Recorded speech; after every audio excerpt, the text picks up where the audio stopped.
Hi, I'm Helen Cann. I'm an illustrator, an artist and an author with over 20 years experience, not all in map making. I started out as a book illustrator, but I've morphed into map making.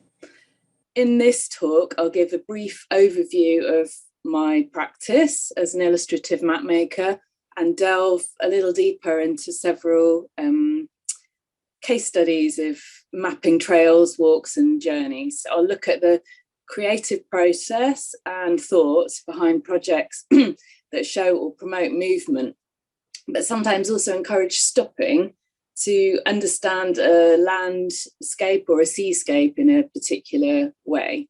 Next slide, please.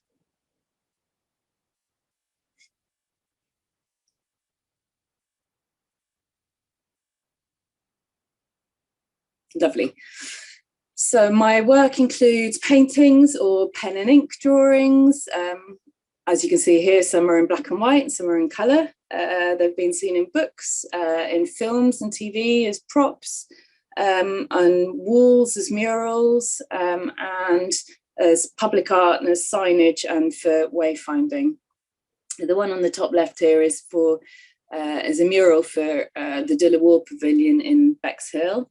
The one on the right is a fold-out leaflet, which was a art and history trail around the campus at Warwick University for the Mead Gallery. And the bottom image is a map of the Ada estuary showing all the wildlife you can see from the riverside at Shoreham. Next slide, please. I'm also the author of Hand-Drawn Maps, which is a guide for creatives. It was published by Thames and Hudson in about 2017, I think. And off the back of that, occasionally I run hand-drawn mapping workshops for galleries and museums. I'm going to talk next about maps that show or encourage movement. So my examples include a walking trail around a heritage site, route signage for a site of natural beauty, and a map made as part of an artist residency sailing across the North Atlantic in a boat. They're all in black and white, so they're all in pen and ink on paper. Most people's day-to-day experience of maps involves using their phones to get them from A to B on the fastest route possible. However, these maps ask the user to move slowly to recognise where they are and take in all the details, noticing more than simply the roadway. Next slide, please. My first example is going to be a map of the Rose, which I'll show you in a minute. This was commissioned by Visit Chester. The Rose, ROWS, is a World Heritage Site, and they're covered galleries that line the first floor level of the four main streets of a central shopping district of Chester. So they're on two levels. Their history dates back to Roman times. There's medieval, Georgian and Victorian buildings, all now housing contemporary high street and independent shops. The Rows are part of a government-funded High Street Heritage Action Zone plan, which is now ultimately delivered by Historic England. Next slide, please. As part of the programme, Visit Chester asked me to create a map showing a historical walking tour around the Rows. Their intention was to encourage more footfall to the area and therefore to the shops and the cafes that had really suffered during the pandemic lockdowns and with the rise of online shopping. Visit Chester felt that the Rows had never been mapped before as a first story street above another at ground level, so it was really important to show this sort of unique, multi-layered nature of the city. Next slide, please. When I approach most maps of this nature, I research very heavily beforehand. So I was given lots of documents made by the historian who'd written the walk. I was given a book list, I had to read around the topic, and I also made a site visit. As you can see, this is a local city planning map, and that was really useful just to be able to see the footprint of the buildings on the streets.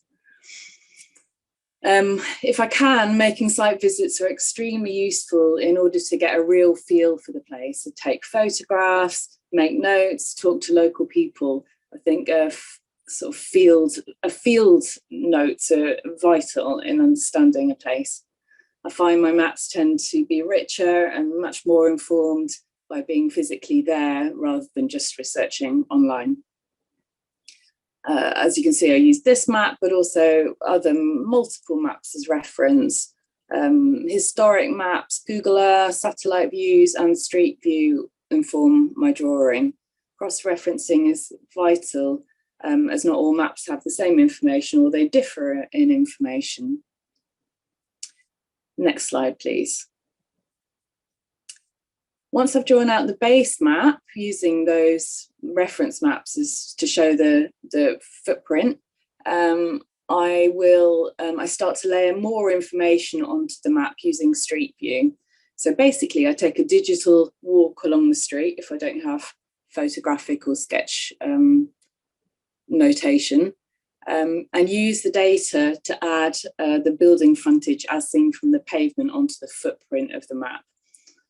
So I gave the map a very flattened perspective. You see that often in historical maps, because I felt this was the best way to show the multi-layered stories of the buildings.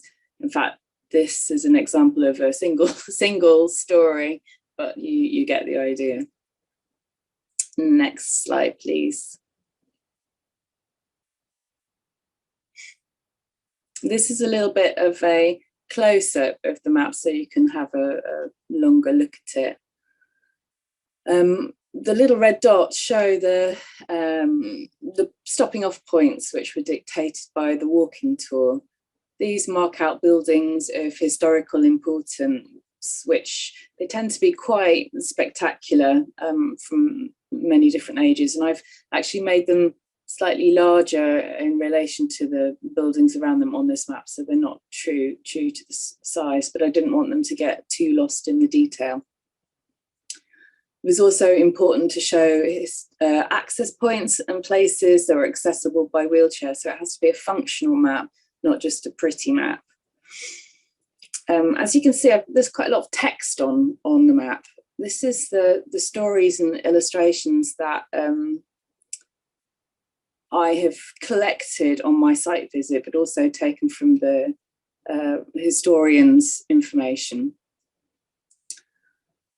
There's a conversation I had with a shop owner about her resident ghost, for example, written there. And that's a tiny little element of that place that perhaps would get lost on a regular map. But I love adding small, unique details which add to the understanding of a place.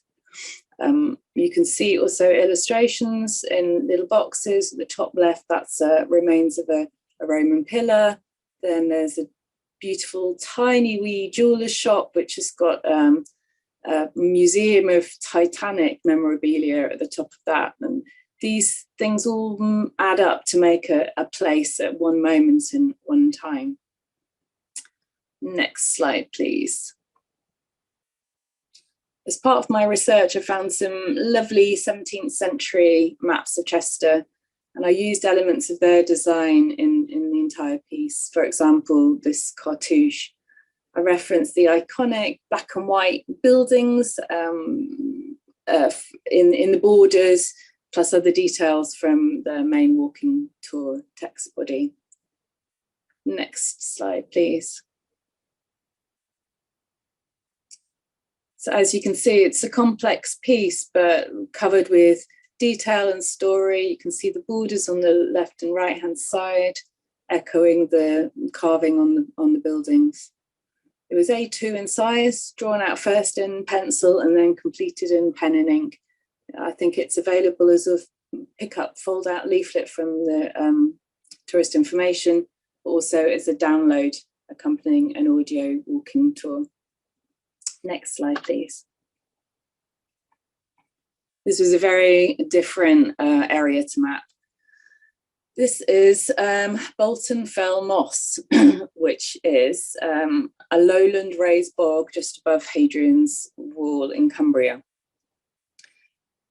The project was called A Moss of Many Layers and centred on Bolton Fell Moss. It's 421 hectares of peat. It was led by the University of Cumbria in partnership with scientists from the Centre for National Parks and Protected Areas, artists from the Place Collective, who usually work around environment and places of natural importance, and also the landowners, Natural England. The land was bought in 2017 by Natural England, but had previously been industrially milled for horticultural compost. The bogland was left devastated and fairly dead. Since the purchase, however, the moss has been in the process of restoration as a national nature reserve, which will be open to the public in 2023. So it's not open yet, it's still a little unsafe. The hope is that it will act as a carbon sink for England to combat climate change in the future.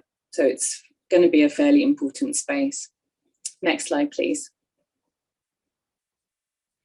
I was asked by Natural England to create a map of the moss, even for an interpretation board. It needed to indicate the routes of the boardwalk, which takes the public on a short route around secure parts of the bog. The boardwalk leads visitors to a small copse, an education centre, and a couple of viewpoints over the acres and acres of moss. Although the view looks very flat, in fact, it's really rich in history and flora and fauna. And I think it was really important to show the entire extent of the bog. Next view, please. As before, my starting point was gathering data. So this was an image that was given to me by Natural England. I looked at OS maps, historic maps, and satellite images of the bog prior to restoration. And you can see here how kind of the borders of the bog are very clear, and the grooves that the industrial milling have caused on the soil. The pattern really interested me, and I used that as a basis for my map. All the names of the old milling fields are still there as well, which have got connections with the local farmers. And Pointer Dog on the left-hand side, that's the name of an old pub that used to be there. So it's full of history and detail. Next view, please.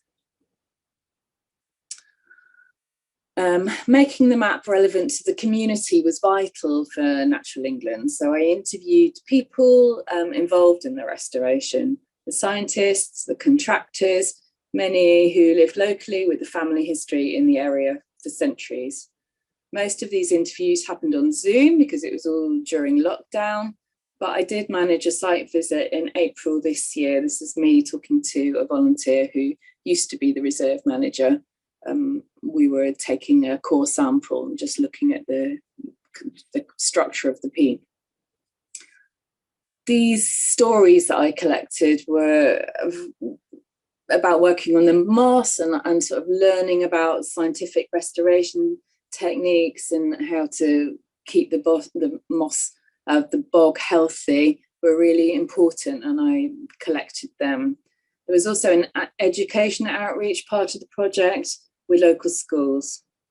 My artist colleagues collected children's thoughts about climate change for me, so they also went into the mix of stories. Next slide, please. This is a close-up again. So on the base map, with those grooves from the industrial milling, I depicted all of these stories and illustration and text growing out from the grooves, from the sort of milled moss surface. I wanted to show a land formed by layers of time, which reflected the peat formation. The past was represented by the peat cutting heritage and the more recent industrial milling, but the present was represented by the scientific processes of restoration. So you can see On the right-hand side, there's a scientist. On the left-hand side, there's somebody cutting peat for domestic fuel. And the future was shown through quotes from the children. So the bottom right-hand side, talking about climate change and their hopes for the bog as a carbon sink in the future. Humans aren't the only species who really rely on the moss. So I also included illustrations of the flora and fauna specific to the area, particularly sphagnum moss, which is vital for peat recovery. Birds like curlew and plover are now returning, and rare moths, and around the very edge of the map, in the lag, there's a particular ecology where very specific plants and flowers grow. Next slide, please. This is it again. It's a complex thing, but hopefully it will make people stop and understand where they are when they see it, and understand that it's not just a flat piece of land, but has all of this interest and history unique to that area. Next slide, please. Lastly, I'm going to talk about mapping a sea journey. It's similar in a way in that the sea can also appear a little featureless. I took was part of an artist residency with 5 other artists working as crew on this boat, sailing from Reykjavik in Iceland to Gothenburg in Sweden via the Faroe Islands across the North Atlantic. Alongside us were oceanographers and whale specialists from Pangaea who were documenting whale sightings in this part of the oceans. The residency had been organised by Onca Gallery in Brighton, who at the time specialised in art with an environmental theme. I think where this project differs from the others was there was no ultimate client. There would be an exhibition of work, but no set brief and without an end function in print. So this was entirely self-briefed, really, different from my work as an artist. Next slide, please. And this is the map I produced. It shows the 3 parts of the journey: Iceland, the Faroe Islands, which is very small in the middle of the middle map, and Sweden on the right-hand side. You can see the route of our journey going from Iceland by a line which kind of interlinks the 3 panels. Each map was A1 in size, all drawn in by hand in pen and ink. And like the others, the maps are covered in illustrations and stories about the place. Again, before travelling, I researched widely, gathering information about whales, marine, flora and fauna, historic whaling and hunting practices, and even as far as lighthouse design. Apparently there's a difference between Icelandic and Swedish lighthouses. Next slide, please. This is me in I love those orange waders. This is me in the Reykjavik harbour master's office. The reality of the trip was much more challenging than I expected because we set off on the tail end of Hurricane Bertha. Sketching at sea was close to impossible because the boat moved around too much, and crewing meant broken sleep through the night throughout the journey. I took many photographs and sketches, but the richest information I could collect about the place was actually stopping, talking and listening to people, recording their conversations in a notebook. Next slide, please. These are my notes. They were very haphazard and recorded after each conversation. I think at the top you can see a list of knots I noted down. I spoke to loads of people, from the crew members to the harbour master at Reykjavik, to waiters serving whale meat in restaurants, whale watching tourist guides, and a young whale hunter involved in the Faroe Island annual pilot whale kill. There were completely random encounters of people who I met on the course of the journey. We reached Sweden after 4 weeks, having seen very, very few whales. In fact, the closest experience I had was visiting a large stuffed blue whale in Gothenburg Natural History Museum. Next one, please. Second, next slide, please.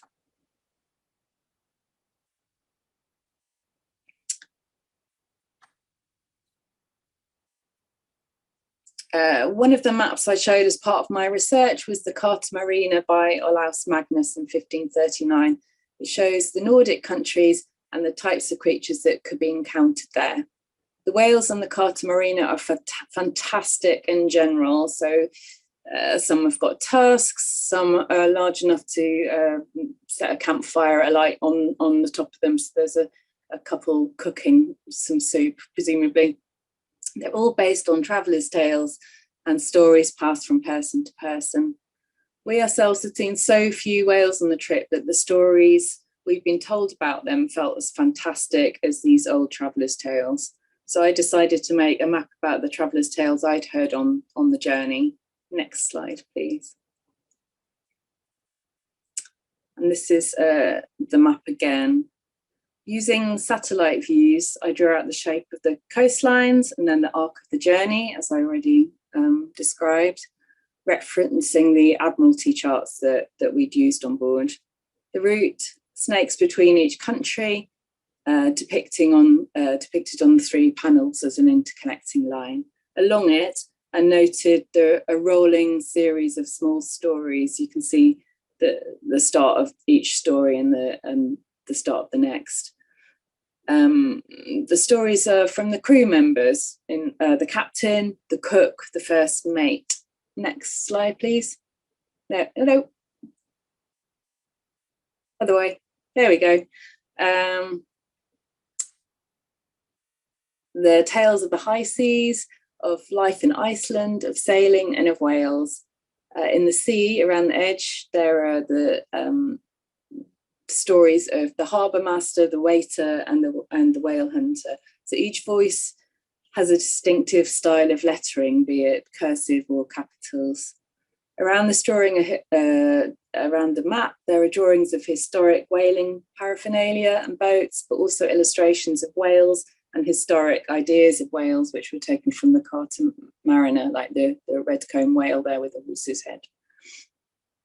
The triptych was most recently seen at Leeds Left in association with the University of Leeds and Hull Maritime Museum in an exhibition about whales. So, in conclusion, we live in a world where the popular conception of a map is on a screen, showing an environment reduced to a series of roads and retail venues. More often than not, such maps exist to promote the fastest route from A to B and don't really encourage the traveller to really understand where they are. It's getting somewhere quickly.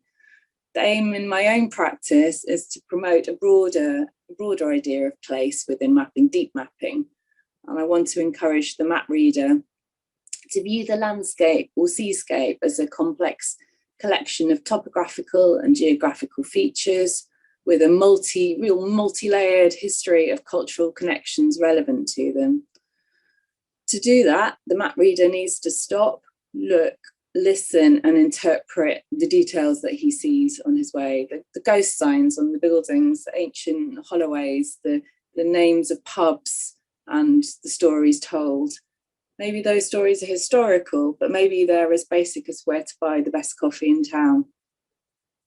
My hunch is that if we learn to value the uniqueness of each place and how we fit into it, we're more likely to protect it as home for ourselves and also as home to the other species that we share it with. Final slide. That is me. That's the end of my talk.